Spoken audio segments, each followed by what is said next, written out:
ইয়াজুজ মাজুজও আদম আলাইহিস সালামের সন্তান। দাজ্জালও বানু আদম, ইয়াজুজ মাজুজও বানু আদম।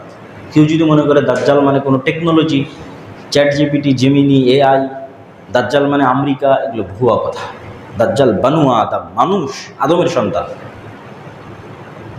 আবার ইয়াজুজ মাজুজ বানু যদি কেউ ভিন্ন ভিন্ন অর্থ এবং বিকৃত করে, এটা বিশুদ্ধ আকীদা না, আদমের সন্তান।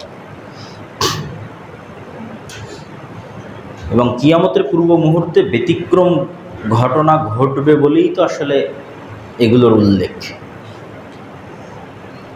অনেকের মনে প্রশ্ন তৈরি হয় যে তাহলে এখন তারা কোথায়, ইয়াজুজ মাজুজ কোথায়, দাজ্জাল কোথায়, আমরা দেখি না কেন?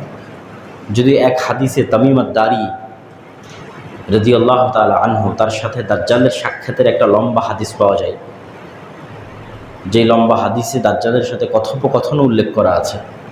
এবং দাজ্জাল ওখানে যে তিনটে প্রশ্ন করেছে, sea of Galilee, lake of Tiberias, বহাইরা তাবারিয়া এবং নাখাল বাইসান, যেটা ইসরায়েলের একটা শহর, বাইত শিয়ান, এই শহরের খেজুরের বাগান, এবং আইনে জোগার বা স্প্রিং অফ জোয়ার, এই তিনটার মধ্যে দুইটার বর্ণনা বাইবেলে আছে।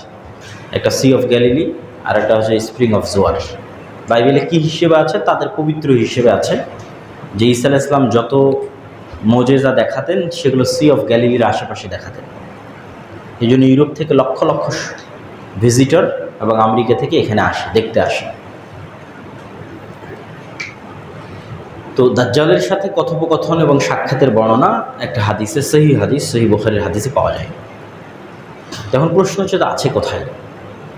যদি সাক্ষাৎ সম্ভব হয়, পূর্ব থেকে সৃষ্টি থাকে, পূর্ব থেকে যে সৃষ্টি আছে ইয়াজুজ মাজুজ, তার প্রমাণ তো কোরআনেই আছে। যুলকারনাইনের তিনটা ঐতিহাসিক সফর, যেগুলো সূরা কাহফে বর্ণনা করা আছে। এই জন্য কিয়ামতের দাজ্জালের ফিতনা থেকে বাঁচার ক্ষেত্রে সূরা কাহফের কথা এসেছে। কেননা সূরা কাহফে কোরআনের সবচেয়ে ব্যতিক্রম ঘটনাগুলো সূরা কাহফে আছে। একটা হচ্ছে যুলকারনাইনের সফর, ব্যতিক্রম সফর, যেখানে একটা সফরে গিয়ে তিনি ইয়াজুজ মাজুজকে পেলেন এবং তাদেরকে আটকে দিলেন, আড় তৈরি করে দিলেন, পৃথিবীর মানুষকে ডিস্টার্ব দিতে পারবে না। আর একটা আসহাবে কাহফের ঘটনা, সময়ের আপেক্ষিকতা, 309 বছর পৃথিবী থেকে বিচ্ছিন্নতা, ঈমান রক্ষার জন্য গুহায় আশ্রয়। আর আরেকটা হচ্ছে খিজির এবং মূসা আলাইহিস সালামের ঘটনা। এটা তো আরও আশ্চর্য, কেন পৃথিবীর ফিজিক্স সেখানে কাজ করেনি। যেখানে খিজির আলাইহিস সালাম একটা শিশুকে হত্যা করে বলতেছেন যে এই শিশু বড় হলে তার বাপ মাকে হত্যা করবে, তো ভবিষ্যৎ দেখে এসে অতীতে বাস্তবায়ন। এটা পৃথিবীর টাইম ফ্রেমে ইম্পসিবল। যে আমি পৃথিবীর টাইম ফ্রেমে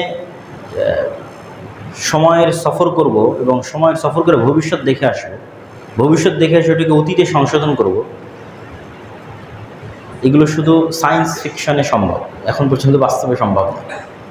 কিন্তু সেটা কোরআনের মধ্যে খিজির আলাইহিস সালাম করতেছে। বোঝেন, এই ছেলে বড় হলে তার বাপ মাকে হত্যা করবে, তাই অতীতে তিনি তাকে হত্যা করতেছেন আগেই। তো খিজির আলাইহিস সালামের সাথে সাক্ষাতের ঘটনা এবং তাকে খুঁজে বের করার ঘটনা এবং তার আড়াল হয়ে যাওয়ার ঘটনা পুরোটাই রহস্যময়। এই জন্য খিজির আলাইহিস সালাম সম্পর্কে পরবর্তী তার হাদিসেও কোনো স্পষ্ট বিবরণ খুঁজে পাওয়া যায় না, যে তিনি কে, কই থেকে আসলেন, নবী কিনা, কই থাকেন, খুঁজে পাওয়া যায় না। কিন্তু অবশ্যই কিছু কোয়েশ্চেন মার্ক আছে। সেই কোয়েশ্চেন মার্কগুলো কি? স্বাভাবিক পৃথিবীর কেউ হলে আল্লাহ সুবহানাহু ওয়া তাআলা বলতেন অমুক গ্রামে যাও, অমুক শহরে যাও, আমার একটা বান্দা আছে, খুঁজে পাবা, মানুষজন তাকে চিনি। আল্লাহ বলছেন না, তুমি মাছ ভেজে নাও, এই মাছ যেখানে জীবিত হয়ে সমুদ্রের মধ্যে, সমুদ্রের ধার দিয়ে চলতে থাকো, সমুদ্রের মধ্যে যেখানে এই মাছ জীবিত হয়ে চলে যাবে ওখানে তুমি পাবা। তারপরে মূসা আলাইহিস সালাম ভুলে গেলেন, ইউশা বিন নুন ভুলে গেলেন, পরে মনে পড়লো আরে মাছ তো নাই, কোথায় বের হয়ে গেছে, আবার সেখানে ফিরে চলো। সেখানে দেখছে একদম কম্বল চাদর মুড়ি দিয়ে শুয়ে আছে এবং তিনি আশ্চর্য হচ্ছেন যে এখানে কে সালাম দিচ্ছে। আশ্চর্য হচ্ছে যে জান্নাতের সালাম এখানে কে দেয়। তুমি কে? তুমি মুসা, নবী মুসা? তো বলে যে নবী মুসা। তারপরে তো লম্বা ঘটনা। তো এই জিনিসগুলো থেকে একটা কোয়েশ্চেন মার্ক আসে, সেটাই যে নিশ্চিত তা বলা সম্ভব নয়, কিন্তু এতটুকু বলা যায় যে আল্লাহ সুবহানাহু ওয়া তাআলা সকল কিছুর উপর ক্ষমতাবান। মানুষের জ্ঞানের এবং দৃষ্টির সীমাবদ্ধতা অনেক বেশি, যেটা আমরা ভিন্ন প্রাণীর সাথে যদি আমাদেরকে তুলনা করি তাহলে আমরা বুঝতে পারব যে এই ঘরের মধ্যে যদি একটা পাখি ছেড়ে দিই তাহলে জানালা সে খুঁজে পাবে না, কাঁচের সাথে বাড়ি খেতে থাকবে। তাহলে পাখির দৃষ্টির সীমা আর আমার দৃষ্টির সীমার মধ্যে আসমান জমিন পার্থক্য, অথচ একই পৃথিবীতে বসবাস করতেছি। আবার আমি আপনাকে যেভাবে দেখতেছি, কুকুর কিন্তু আমাকে সেভাবে দেখে না, আবার সাপ কিন্তু আমাদেরকে সেভাবে দেখে না। তার চিনার, তার শ্রবণ, তার দৃষ্টি ভিন্ন। পিঁপড়ার যে গন্ধ সংগ্রহের যে ক্ষমতা সেটা ভিন্ন।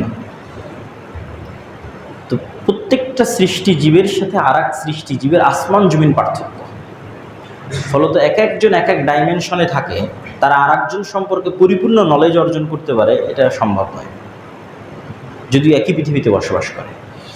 ঠিক ওই ধরনের কারণেই পৃথিবী, এখানে ফেরেশতারাও আছে কিন্তু আমরা দেখতে পাচ্ছি না। এটিতে ঈমান। এখানে জিনেরাও থাকতে পারে কিন্তু আমরা তাদের দেখতে পাচ্ছি না। কোরআন এবং হাদিসে তো এভাবেই বলা আছে। মানুষ এলিয়ন খুঁজতেছে, তো মানুষ বাদে আর এক সৃষ্টিজীবের কথা পৃথিবীতে আছে, বলাই তো আছে। বুদ্ধিমান সৃষ্টিজীব, একটা ফেরেশতা, একটা জীব, কোরআন এবং হাদিসেই বলা আছে। তাহলে ওইভাবেও যে আল্লাহ সুবহানাহু ওয়া তাআলা দাজ্জাল এবং ইয়াজুজ মাজুজকে রাখতে পারবেন না, এটা অসম্ভব নয়। দ্বিতীয়ত, আল্লাহ সুবহানাহু ওয়া তাআলা যেমন 7 আসমান সৃষ্টি করেছেন, ঠিক তেমনি 7 জমিনও সৃষ্টি করেছেন। এবং 7 আসমান সৃষ্টিতে আল্লাহর যার সময় লেগেছে, 7 জমিন সৃষ্টিতে আল্লাহর তাই সময় লেগেছে। এবং কোরআনে আল্লাহ সুবহানাহু ওয়া তাআলা বলছেন যে প্রত্যেকটাতেই আল্লাহর আদেশ অবতীর্ণ হয়। ইয়াতানাজ্জালুল আমরু বাইনাহুন্না, প্রত্যেক আসমান এবং প্রত্যেক জমিনে আল্লাহর ওহী যায়, আল্লাহর আদেশ যায়। ফলত দাজ্জাল এবং ইয়াজুজ মাজুজকে যদি আল্লাহ সুবহানাহু ওয়া তাআলা অন্য জমিনে রেখে থাকেন,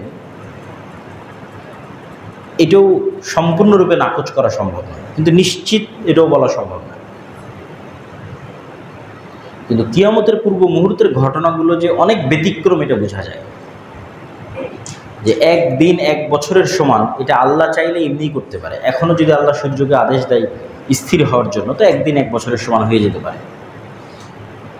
কিন্তু সাধারণত আল্লাহ সুবহানাহু ওয়া তাআলা এভাবে করেন না, সাধারণত করেন না, বরং যেটাই ঘটে ঘটনার ধারাবাহিকতায় ঘটে। তো যদি ঘটনার ধারাবাহিকতাতে ঘটতে হয়, তাহলে পৃথিবীতে এমন ভয়ঙ্কর পরিবর্তন লাগবে, যেই পরিবর্তনের ধাক্কা স্বাভাবিক হতে অটোমেটিকই সূর্য এবং পৃথিবীতে একদিন হবে 1 বছর, এবং একদিন হবে, পরের দিন হবে 1 মাস, তারপরের দিন হবে 1 সপ্তাহ। ওই যে ভয়ঙ্কর ঘটনা ঘটেছে, ওইটার ধাক্কা স্বাভাবিক হতে এই ঘটনা ঘটতে হচ্ছে, যে একদিন 1 বছর, একদিন 1 মাস, একদিন 1 সপ্তাহ, তারপরের দিনগুলো আবার পৃথিবীর স্বাভাবিক দিন।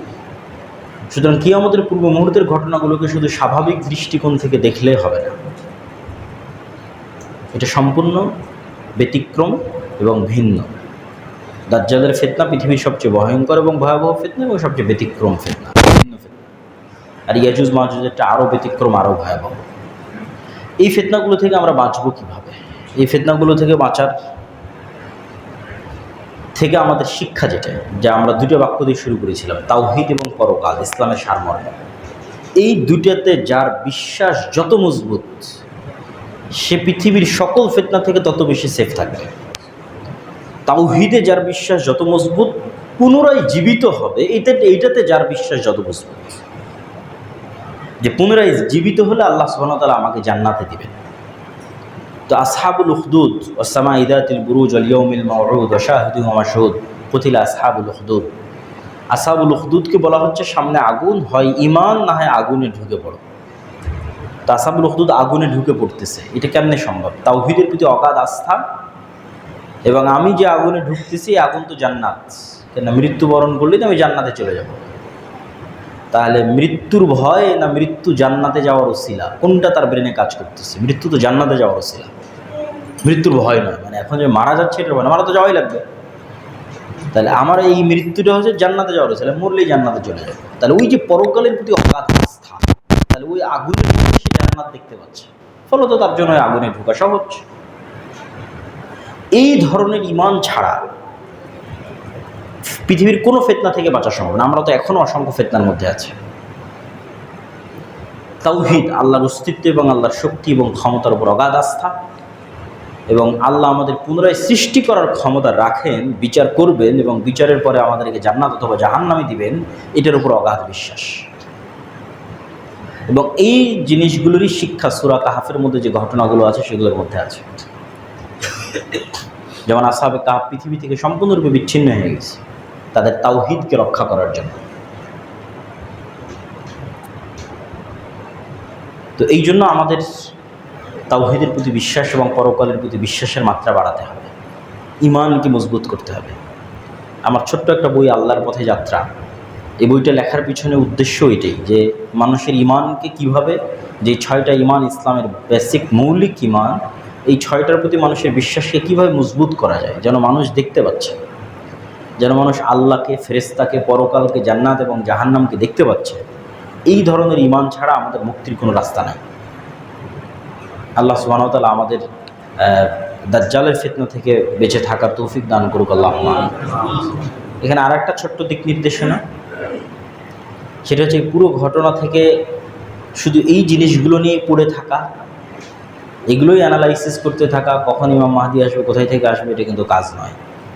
কেননা আপনার মৃত্যুই আপনার কিয়ামত। যত মানুষ পৃথিবী থেকে বিদায় নিয়েছে তাদের কিয়ামত হয়ে গেছে। কিয়ামত মানে কি? কিয়ামত মানে হচ্ছে পরকালে যেগুলো ঘটবে সেগুলো দেখতে পাওয়া। তো আপনি মৃত্যুবরণ করলেই তো ফেরেশতাকে দেখতে পাবেন, জান্নাত দেখতে পাবেন, জাহান্নাম দেখতে পাবেন, তাহলে তো আপনার কিয়ামত হয়েই গেছে। তাহলে যত মানুষ মৃত্যুবরণ করেছে তারা তো ভিন্ন জগতে চলেই গেছে। তাহলে কবে ইমাম মাহদী আসবে, কবে দাজ্জাল আসবে, ওইটা অ্যানালাইসিস করা বেশি আগে, না আপনার মৃত্যুর প্রস্তুতি নেওয়া বেশি আগে? না আপনার মৃত্যু তো আপনার কিয়ামত, এটা বেশি আগে। ঠিক আরও একটা বিষয় কি, হতাশা, যে না ইমাম মাহদী আসলেই সব হবে, ঈসা আলাইহিস সালাম আসলেই সব হবে, কিন্তু আমি কিন্তু আপনাকে দেখিয়ে দিলাম তার আগেই সব হবে। মানে আমার এবং আপনার মতো যুবকেরাই, আমার এবং আপনার মতো মুসলমানেরাই বিশ্ব বিজয় করে ফেলবে, কোনো নতুন নবী ছাড়া, কোনো নতুন কোরআন ছাড়া। এই দুটো পয়েন্ট মনে রাখবেন, কোনো নতুন নবী ছাড়াই, কোনো নতুন কোরআন ছাড়াই। যেই কোরআন 1400 বছর আগে এসেছে ওই কোরআন পড়েই, আর যে নবী 1400 বছর এসেছেন ওই নবীর আদর্শ মেনেই আমার এবং আপনার মতো মুসলমানেরা ঈসা আলাইহিস সালাম আসার আগেই পৃথিবী বিজয় করে ফেলবে। আসমান এবং জমিনের মধ্যে যা কিছু আল্লাহ বানিয়েছেন অথবা যা কিছু মানুষ বানায়, একটাও পার্মানেন্ট না। সেটা 700 বছর বয়সী গাছ হোক, 1000 বছর বয়সী কচ্ছপ হোক, সবগুলোরই একটা এন্ডিং আছে, শেষ হয়ে যায়। মানুষও যেটা বানায়, যতই শক্তিশালী বিল্ডিং তৈরি করুক, ব্রিজ তৈরি করুক, 100 বছর, 200 বছর, 500 বছর, আসমান এবং জমিনের মধ্যে যা কিছু তৈরি হয় তার সব কিছুই যেহেতু অস্থায়ী, তো আসমান জমিন অস্থায়ী, এবং সেটিকে বলা হচ্ছে কিয়ামত, পুনরুত্থান। ইসলামের অন্যতম বিশ্বাসের একটি বিশ্বাস হচ্ছে পুনরুত্থানে বিশ্বাস করা, অথবা আরও সারমর্ম করে বললে ইসলামের মৌলিক দুটো বিষয় হচ্ছে পুরো কোরআনের সারমর্ম। যদি আমাকে বলা হয় যে 2 বাক্যে ইসলামের সারমর্ম কী, পবিত্র কোরআন এবং সকল হাদিসের সারমর্ম 2টা বাক্যে কী হতে পারে, তার একটা বাক্য হচ্ছে তাওহীদ, আর একটা বাক্য হচ্ছে পরকাল। এই 2টা জিনিস দিয়েই কোরআন পরিপূর্ণ করা আছে। তাওহীদ কিভাবে মানুষকে বিশ্বাস স্থাপন করতে হবে আল্লাহর প্রতি, এটার বিভিন্ন যুক্তি, তর্ক, দলিল পবিত্র কোরআনে বিভিন্ন আঙ্গিকে, বিভিন্ন অ্যাঙ্গেলে তুলে ধরা আছে। আর পরকাল নিশ্চিত হবে, সব মানুষকে পুনরায় জীবিত করা হবে, এটা আছে। তো অনেক সময় মানুষের কাছে এটা বিশ্বাস হতে চায় না যে সে কিভাবে পুনরায় জীবিত হবে। এই জন্য আল্লাহ সুবহানাহু ওয়া তাআলা অসংখ্য নিদর্শন দিয়েছেন। তার মধ্যে সবচেয়ে বড় নিদর্শন হচ্ছে মানুষ মাটির তৈরি, এবং মানুষ যত ধরনের vitamin, protein, minerals, magnesium, calcium, যা কিছু খাদ্য থেকে মানুষ গ্রহণ করে তার সব কিছুই মাটি থেকে তৈরি হয়। তথা আমি যেই কলাটা গাছ থেকে নিচ্ছি, পাকা কলা, এবং কলা থেকে যে আমি ক্যালসিয়াম ম্যাগনেসিয়াম নিচ্ছি, ওইটা কলা তৈরি করেছে মাটি থেকে, মাটি, আলো এবং বাতাসের সংস্পর্শে। তাহলে আমার শরীরের মধ্যে যা ভিটামিন, মিনারেলস, প্রোটিন যা আছে তার সবই মাটির মধ্যে আছে। ওইটা আমার খাওয়ার উপযোগী করার জন্য আল্লাহ সুবহানাহু ওয়া তাআলা একটা সিস্টেমের মধ্যে দিয়ে ওইটাকে কলায় পরিণত করেছেন, তারপরে আমার সেটা খাবারের উপযোগী হচ্ছে। কিন্তু যেহেতু দুইটার মধ্যে থাকা জিনিস সেম, তো ওই কলার ম্যাগনেসিয়াম দিয়ে যেমন, ক্যালসিয়াম দিয়ে যেমন শরীরের মধ্যে সেল তৈরি হচ্ছে, তো ওই ক্যালসিয়াম ম্যাগনেসিয়াম সব মাটির মধ্যেও আছে, তো মাটির মধ্যে সেল তৈরি হয়ে যাবে, কোষ তৈরি হয়ে যাবে, 1 সেকেন্ডের ব্যাপার। কেন মানুষ যা গ্রহণ করছে তার সবই তো মাটি থেকে আসছে। মানুষ যদি বলে আমি গরুর গোস্ত খাই, তো গরুও মাটিতে তৈরি হওয়া ঘাস খাচ্ছে। কোনো কিছুই মাটি, সূর্য এবং আলো বাতাসের বাইরে নাই। ফলত এটা খুবই সহজ যে আজকে আমরা যেমন একটা বীজ মাটিতে রোপণ করতেছি, এই রোপণ হওয়া বীজ এত বড় কাঁঠাল গাছ হয়ে গেল, সেই কাঁঠাল গাছে আবার কাঁঠাল তৈরি হলো, এটা বেশি আশ্চর্যের না মানুষের মতো একটা জীবন্ত প্রাণীর মেরুদণ্ডের হাড্ডি থেকে আবার মানুষ জীবিত হবে? কোনটা বেশি আশ্চর্যের? আমার কাছে গাছ বেশি আশ্চর্যের। কেন? গাছের বীজের দানা তত জীবন্ত না, গাছের মানুষের চাইতে তো আর সে জীবন্ত না, তার মধ্যে থেকে একটা গাছ জন্ম হয়ে গেছে, সম্পূর্ণ বিপরীত এবং সম্পূর্ণ ভিন্ন। মাটির সেই যে আল্লাহ শক্তি এবং ক্ষমতা দিয়েছে তার মধ্যে থেকে সেটা তৈরি হয়েছে। তাহলে এত জীবন্ত একটা তরতাজা প্রাণী, তার মেরুদণ্ডের হাড় মাটির মধ্যে পুঁতা আছে, সেখান থেকে সে একদিন গাছের মতো বের হবে না। কোনটা বেশি ইম্পসিবল? গাছ বেশি ইম্পসিবল, আর এটা বেশি সহজ। যেটা বেশি অসম্ভব সেটিরই লক্ষ কোটি নিদর্শন আল্লাহ পৃথিবীতে দিয়ে রেখেছে। এই জন্য পুনরুত্থান অতি সহজ, পুনরুজ্জীবন খুবই সহজ। পুনরুজ্জীবন এবং পুনরুত্থানের এই সহজতা দেখাতে গিয়ে আল্লাহ সুবহানাহু ওয়া তাআলা এই পৃথিবীতেই অসংখ্যবার পুনরুজ্জীবন এবং পুনরুত্থান ঘটিয়েছেন, অসংখ্যবার। মুসা আলাইহিস সালাম 70 মানুষকে নিয়ে তুর পাহাড়ে গেলেন, তারা মারা গেল, মৃত মানুষকে আল্লাহ আবার জীবিত করে দেবেন। এক নবী এক গোরস্থানের পাশ দিয়ে অতিক্রম করছে, যেখানে গ্রাম এবং শহর ধ্বংস হয়ে গেছে, পুরাতন। নবী বলছে এই পুরাতন ধ্বংসপ্রাপ্ত শহর গ্রামকে আল্লাহ কিভাবে পুনরায় জীবিত করবে? তো আল্লাহ তখন ওই নবীকেই মৃত্যু দিয়ে দিলেন। 100 বছর পরে নবীকে আবার জীবিত করলেন। জীবিত করে জিজ্ঞেস করছেন যে তুমি কতদিন মৃত ছিলে বলো? তো অল্প সময়। বলছে যে তোমার সামনে তোমার ঘোড়া বা উট যেটাতে তুমি সফর করছিলা, ওইটার পচে গলে লাশ শেষে যে হাড় হাড্ডিগুলো আছে, যে সে হাড় হাড্ডি। তাহলে সময় অতিক্রম হয়েছে 100 বছর, তাই আমি এভাবে জীবিত করতে পারি। এরকম অসংখ্য মৃতকে জীবিত করার ঘটনা আল্লাহ সুবহানাহু ওয়া তাআলা ঘটিয়েছে, এবং ঘটাতে ঘটাতে এটাকে আরও সহজ করে দেওয়ার জন্য মানুষের ব্রেনে, যে এটা কঠিন নয়, অসম্ভব নয়, আল্লাহ একজন নবীর মুজিজাই দিয়ে দিলেন হচ্ছে মৃতকে জীবিত করা। ঈসা আলাইহিস সালাম তিনি এভাবে একটা এক মুঠ মাটি নিতেন আর বিসমিল্লাহ বিইজনিল্লাহ বলে ফু দিতেন, মাটি থেকে ইনস্ট্যান্ট পাখি হয়ে আকাশে উড়ে যেত। উনি যে কোনো মৃত মানুষের গায়ে হাত দিতেন, বিসমিল্লাহ বিইজনিল্লাহ বলতেন, মানুষ জীবিত হয়ে যেত। তাহলে ঈসা আলাইহিস সালামের কাছে এসে মৃতকে জীবিত করাকে আল্লাহ ডাল ভাত বানিয়ে দিলেন, যে এটা এত ইম্পসিবল কিছু নয় যে তুমি অবিশ্বাস করবা যে আল্লাহ তোমাকে জীবিত করতে পারবে না।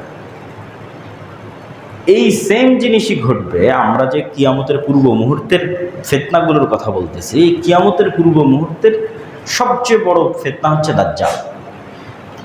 দাজ্জালকে আল্লাহ সুবহানাহু ওয়া তাআলা এই সেম ক্ষমতা দিবে যে সে মৃতকে জীবিত করতে পারবে।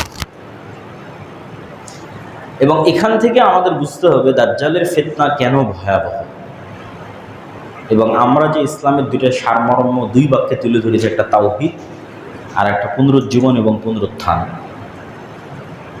তো তাওহীদ যেহেতু ইসলামের মৌলিক বিশ্বাস এবং কোরআনের মূল সারমর্ম, তো যত যুক্তি তর্ক আল্লাহ নিজে তাওহীদের পক্ষে কোরআনে তুলে ধরেছেন, সেই যুক্তি তর্কের সারমর্ম হচ্ছে যার মধ্যে রব হওয়ার যোগ্যতা নাই সে ইবাদতের যোগ্য নয়। যত যুক্তিতর্ক পুরো কোরআনে আছে, তার এক বাক্যে সারমর্ম হচ্ছে যার মধ্যে রব হওয়ার ক্ষমতা নাই সে ইবাদতের যোগ্য নয় বা ইলাহ হওয়ার যোগ্য নয়। এটাকে আল্লাহ দেখবেন বিভিন্ন অ্যাঙ্গেলে ফুটিয়ে তুলবে। আল্লাহ সুবহানাহু ওয়া তাআলা কোরআন মাজিদের মধ্যে জিজ্ঞেস করবে, তোমরা যাদের ইবাদত করো তাদেরকে বলো তো তারা একটি মাছি অথবা মশা সৃষ্টি করতে পারে কিনা। আল্লাহর প্রশ্ন। তাহলে প্রশ্নতে কি বোঝা যাচ্ছে? মশা এবং মাছি সৃষ্টি করার রবের ক্ষমতা। যার মধ্যে রবের ক্ষমতা নাই সে ইবাদতের যোগ্য না। আল্লাহ কোরআন মাজিদে জিজ্ঞেস করবে যে তোমরা যাদের ইবাদত করো তারা দেখতেও পায় না, শুনতেও পায় না,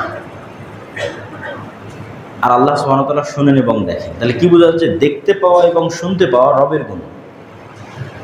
তোমরা যাদের ইবাদত করো তারা মৃত, আর আল্লাহ হচ্ছে হাই কাইয়ুম, আল হাইয়ুল কাইয়ুম, চিরঞ্জীব, চিরস্থায়ী। তাহলে যে মরে যায়, যে চিরঞ্জীব নয়, সে রব হতে পারে না, আর যে রব নয় সেই ইবাদতের যোগ্য হতে পারে না। আল্লাহ সুবহানাহু ওয়া তাআলা বলতে বলতে এতদূর পর্যন্ত বলবেন যে তোমরা যাদের ইবাদত করো আল্লাহ ব্যতীত, খেজুরের বিচির উপরে যে পাতলা আবরণ আছে এই পাতলা আবরণেরও তারা মালিক নয়। তাদেরকে দাবি করতে বলো যে তারা বলুক যে আমরা এই পাতলা আবরণের মালিক। আল্লাহ সুবহানাহু ওয়া তাআলা বলছেন এটাও দরকার নাই দাবি করার, তাদেরকে এইটা দাবি করতে বলো যাদের তোমরা ইবাদত করো, যে ঠিক আছে তারা পৃথিবীর মশা মাছি সৃষ্টি করতে পারবে না, তারা চিরঞ্জীব চিরস্থায়ী নয়, তারা খেজুরের পাতলা আবরণের যে আছে ওই সমপরিমাণ তথা সরিষার সমপরিমাণও কোনো কিছুর মালিক নয়, বাদ দিলাম। এগুলো একটাও যেহেতু তারা করতে পারবে না, সব বাদ দিলাম। এতটুকু বলতে বলো যে আল্লাহ যখন আসমান এবং জমিন সৃষ্টি করেছিল তখন ওরা আল্লাহকে হেল্প করেছিল, ওরা আল্লাহর হেল্পার ছিল, আল্লাহর সহযোগী ছিল, এটা দাবি করো। এটাও তো কারো দাবি করার ক্ষমতা নেই যে আল্লাহ যখন আসমান এবং জমিন সৃষ্টি করেছে তখন আমি আল্লাহকে হেল্প করেছিলাম। সেটা মা কালী মা দুর্গা হোক, সেটা শাহজালাল শাহপরাণ হোক, সেটা ঈসা আলাইহিস সালাম হোক আর মারিয়াম আলাইহিস সালাম হোক, আল্লাহ বাদে মানুষ যাদের ইবাদত করে। তাহলে দেখেন আল্লাহ বিভিন্ন অ্যাঙ্গেল থেকে ওই সেম জিনিসটাকে টার্গেট করতেছে যে যার রব হওয়ার যোগ্যতা নাই সে ইবাদতের যোগ্য নয়, সে সিজদা পাওয়ার যোগ্য নয়, দোয়া পাওয়ার যোগ্য নয়, তার কাছে তুমি সাহায্য চাইবা এটার যোগ্য নয়। তাহলে ইবাদতের যোগ্য হতে হলে আগে রবের প্রমাণ দিতে হবে, যে আমি যে রব এর প্রমাণ দিতে হবে। তো এতগুলো যুক্তিতর্ক তুলে ধরে দাজ্জালের ফিতনা ভয়াবহ কেন এইটা বুঝাতে গিয়ে আমি যেটা বলতে চাচ্ছি সেটা হচ্ছে, দেখেন এত যুক্তি দিয়েও পৃথিবীর সকল বাতিল ইলাহকে তারা যে রব হওয়ার যোগ্য নয় এটা প্রমাণ করার পরেও কয়জন মানুষ হেদায়েত হয়েছে? কয়জন মানুষ পূর্ণাঙ্গ তাওহীদে বিশ্বাস করে? সেটা আহলে কিতাব ইহুদি খ্রিস্টান হোক, সেটা যারা আহলে কিতাব নয় মুশরিক তারা হোক, আর নামধারী মুসলমান হোক, যে কবরে যায়, মাজারে যায়, তাবিজ কবজ কবিরাজের আশ্রয় নেয়, জিনের আশ্রয় নেয়, কতজন? তাহলে এতগুলো বাতিল ইলাহ কেউ রব হওয়ার প্রমাণ দিতে পারতেছে না, তারপরেও মানুষ তাদের ইবাদত করতেছে।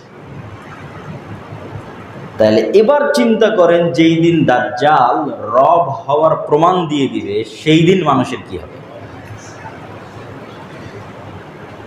রব হওয়ার প্রমাণ ছাড়াই মানুষ বাতিল ইলাহের ইবাদত করতেছে, আর আল্লাহ পবিত্র কোরআনে চ্যালেঞ্জ করতে থাকলেন যে এদের প্রমাণ দিতে বলো এরা রব কিনা। রব যদি না হয় ইবাদত করিও না, ইবাদতের যোগ্য নয়। তাহলে এবার দাজ্জাল তো রব হওয়ার প্রমাণ দিয়ে দিবে, দাজ্জাল মৃতকে জীবিত করবে, আর আদেশে আসমান থেকে বৃষ্টি বর্ষণ হবে, জমিন থেকে ফসল উৎপাদন হবে, জান্নাত দেখাবে, জাহান্নাম দেখাবে, আপনার মৃত দাদা দাদিকে জীবিত অবস্থায় পেশ করে দেবে। তাহলে তখন মানুষের কি হবে? তখন কয়জন ঈমান নিয়ে বাঁচতে পারবে? এই জন্য দাজ্জালের ফিতনা পৃথিবীর সবচেয়ে বড় ভয়াবহ ফিতনা, যেই ফিতনায় পতিত হবে উম্মতে মুহাম্মাদি।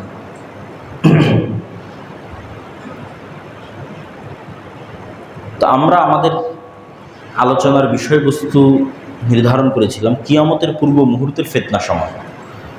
তো রাসূলুল্লাহ সাল্লাল্লাহু আলাইহি ওয়াসাল্লাম কিয়ামতের পূর্ব মুহূর্তে সংঘটিত হতে পারে এরকম ফিতনা সম্পর্কে সংক্ষেপে যা বলেছেন তার কিছু সারমর্ম আমরা আজকে আপনাদের সামনে তুলে ধরব। একটি হাদিসে রাসূল সাল্লাল্লাহু আলাইহি ওয়াসাল্লাম বলেন, উ'দুদ সিত্তাম বাইনি ওয়া বাইনা ইয়াদাই সাআ, তোমরা 6টা জিনিস গণনা করে রাখো আমার এবং কিয়ামতের মধ্যে। তার মধ্যে 1 নাম্বার হচ্ছে মাউতি, আমার মৃত্যু। আগে অতীতে এক নবীর পর মানুষ আর এক নবীর অপেক্ষা করত, শেষ নবীর পর আর কোনো নবীর অপেক্ষা নাই। শেষ নবীর পর কিয়ামত হবে, একদিন পরেও হতে পারে, 1 বছর পরেও হতে পারে, 1000 1 লক্ষ বছর পরে হতে পারে, কিন্তু বাক্য এটি, শেষ নবীর পরেই কিয়ামত। এই বাক্যের মধ্যে কোনো গ্যাপ নাই।